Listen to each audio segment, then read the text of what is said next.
Hello everyone and welcome back. So let's just pretend that there hasn't been an almost 3 month gap between this video and the last one.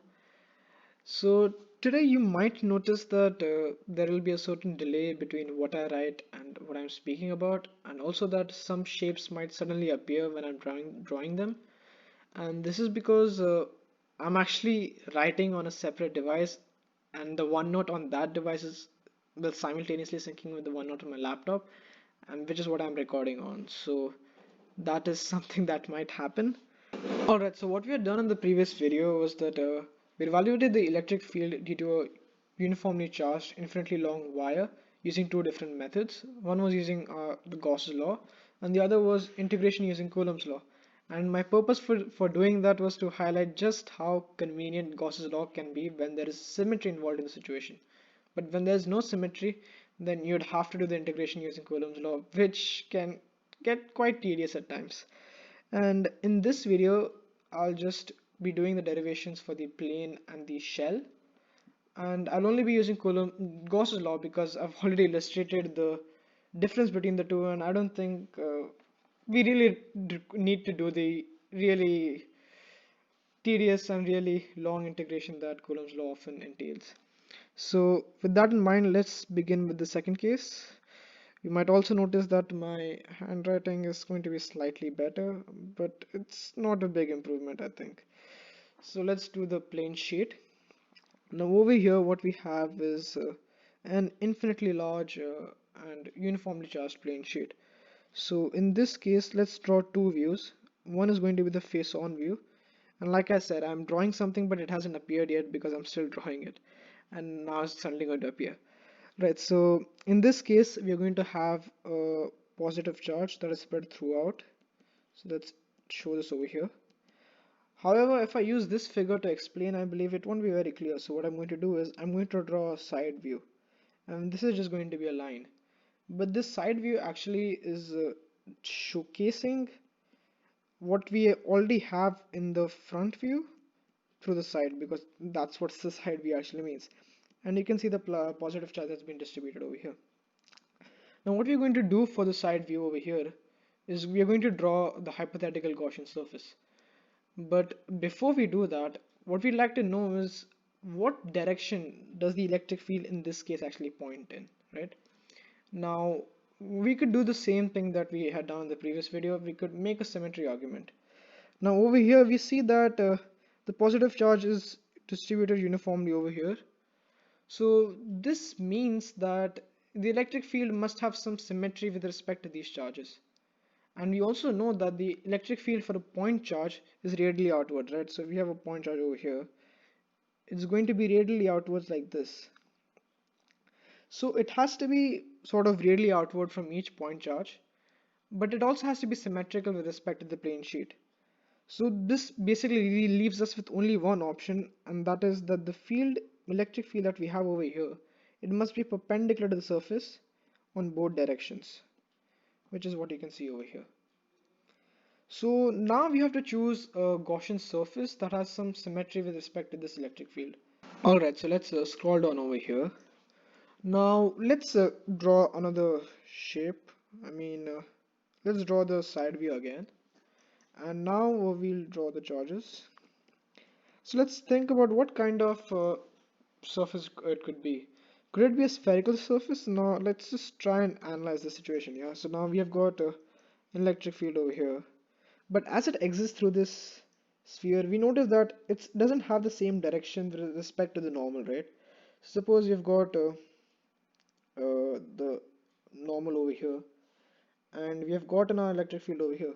We note that the angle that it makes is not the same everywhere. For example, over here the normal and the electric field point in the same direction, but again, like I've shown over here, this is the normal and this is the electric field. As you can see, me using a different device hasn't really made it any cleaner. So let me just draw that again. The electric field is going to point all the way over here, and the normal is going to point perpendicular to the surface, right? So you can see that there is some angle theta between them, but over here they're completely parallel. So clearly that there is no symmetry with respect to this particular surface. So what else could we think of?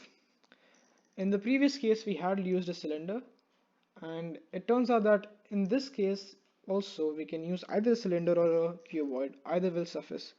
And so the key thing actually that matters over here is, suppose if I draw a cylinder, the key thing that matters over here is that all points on these faces that you can see here, let me call these faces suppose 2 and 1. These are faces 1 and 2.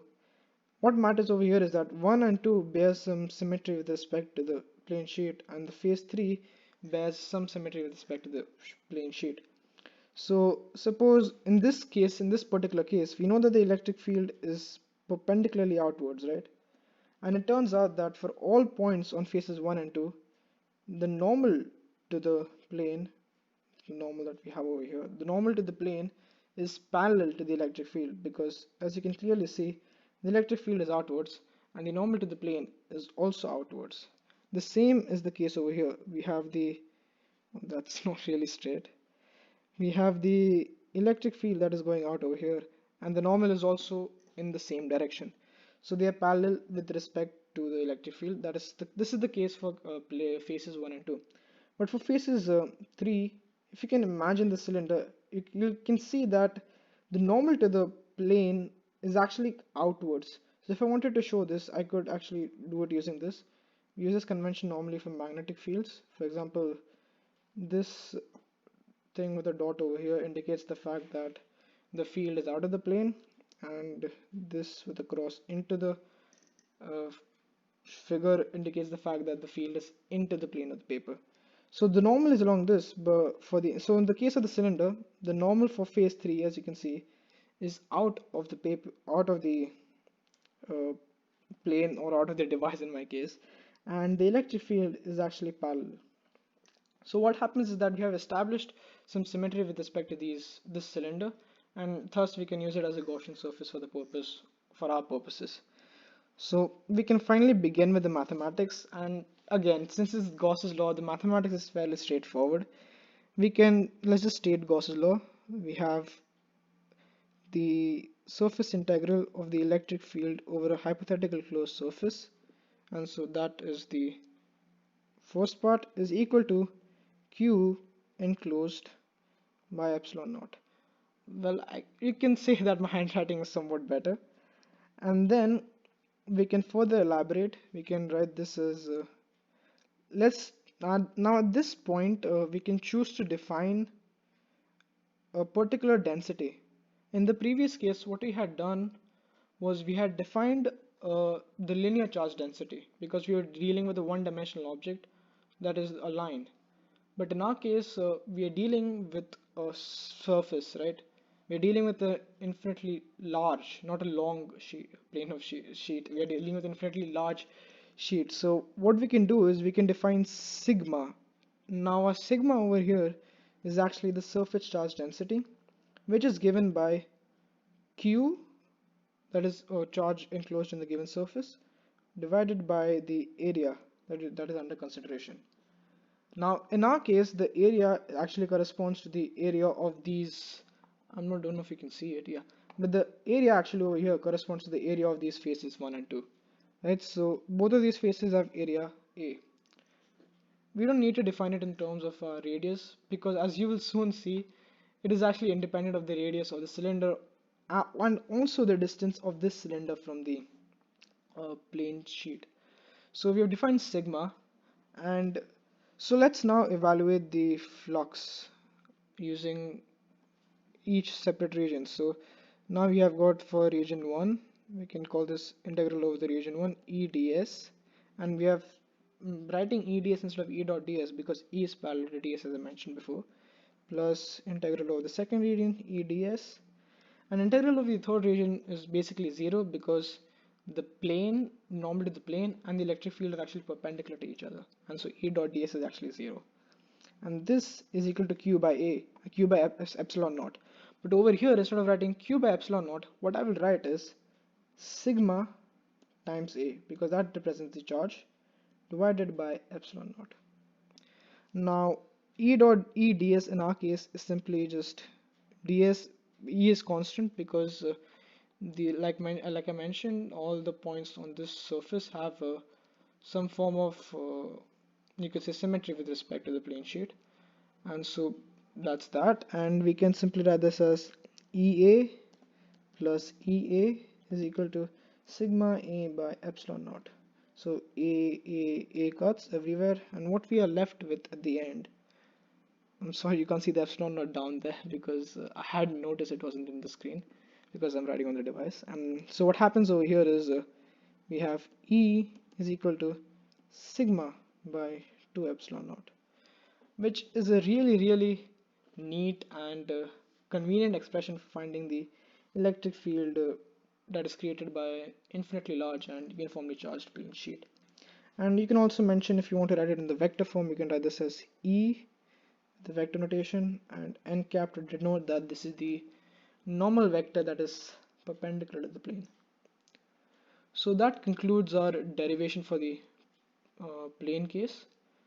But there's actually a notable example that I'd like to go through, which is actually basically a capacitor. So let's consider a region in which we have one charge sheet over here. This is positively charged, and from with a certain distance from it we have another charge sheet. This one is negatively charged. And so what we have to do over here is we have to find the electric field in this region. Let's call this region 1, and then in region 2, and in region 3. So what we need to do over here is we have to separately evaluate the electric field in each region. And so for that, let's begin with region 1 here. Now we know that the electric field is created directly away from the positive charges. So we can just draw somewhat like this. And since this is a negative charge, the electric field is actually perpendicularly inwards into the plane or the sheet, you could say. So you can see it somewhat like this. So you can see that in region 2, both of these electric fields are pointing in the same direction. And if we actually extend the electric field from the region 1, if you'll see, I've just drawn it over there, you can see that this electric field actually goes, actually is opposing each other. And the same is the case for region 3. If I were to draw the electric field of the positive charge in region 3, it would be somewhat like this. So you can see that in regions 1 and 3, the electric fields are actually opposing each other.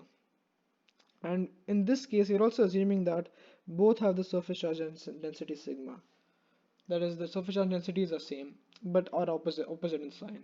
So what happens is that electric field in region 1, let's write this as E1, is equal to sigma by 2 epsilon naught. Now this is due to the positive charge. And now we'll do a minus sigma by 2 epsilon naught. And this is because, like you can clearly see, the electric field from the positive and negative charges oppose each other.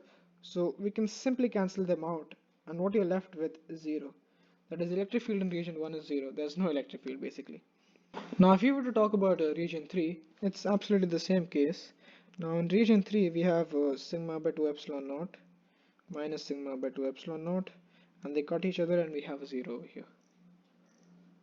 And I'm watching the laptop right now and it's clearly that it's coming in pieces. So if this troubles you a bit too much, I think I'll just revert to the laptop in the next video. You can let me know. And now in region 2, what we have is, as we can clearly see that the electric fields are actually in the same direction over here.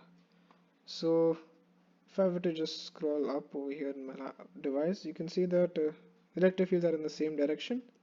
And hence you could think of them as reinforcing each other, and so the net electric field is actually equal to sigma by 2 epsilon naught plus sigma by 2 epsilon naught, which is equal to sigma by epsilon naught.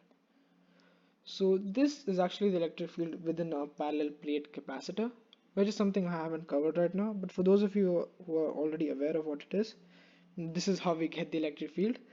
And it's a pretty nice little example to illustrate the concept of the electric field that is created by a plane sheet.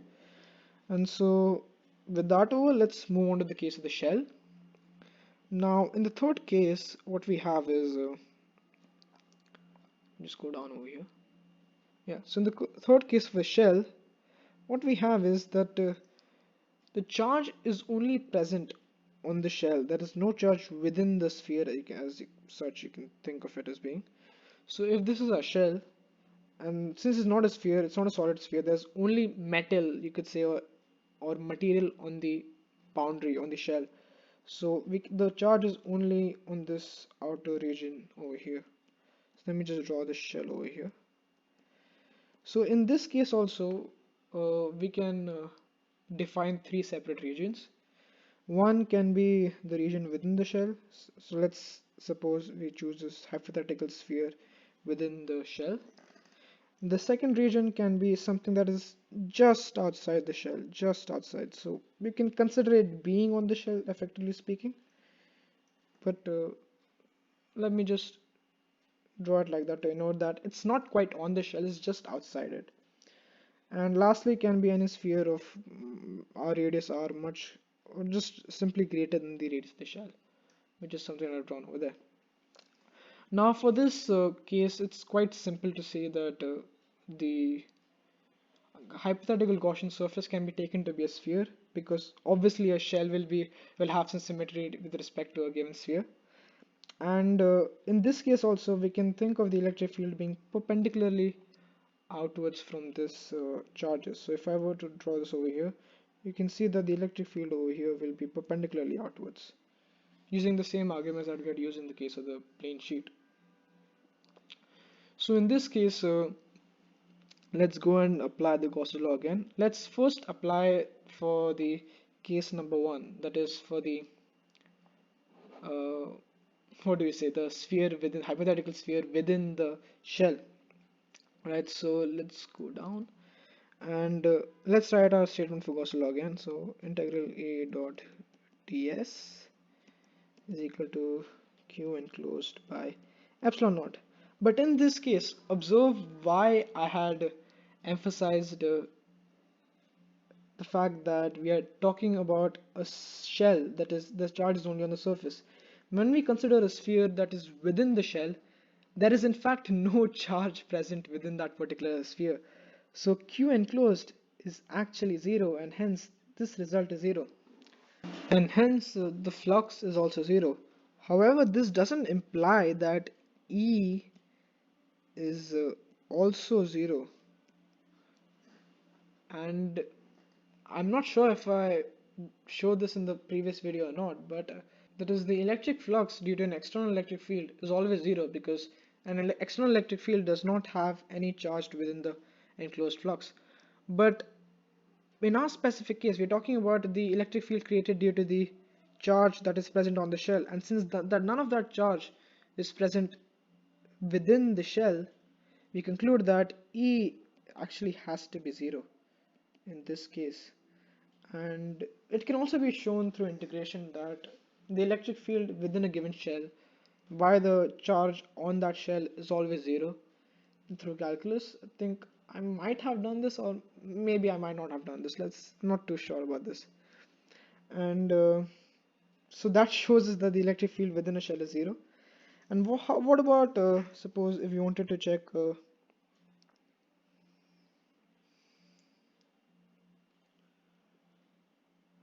alright, so now let's talk about region 2, right?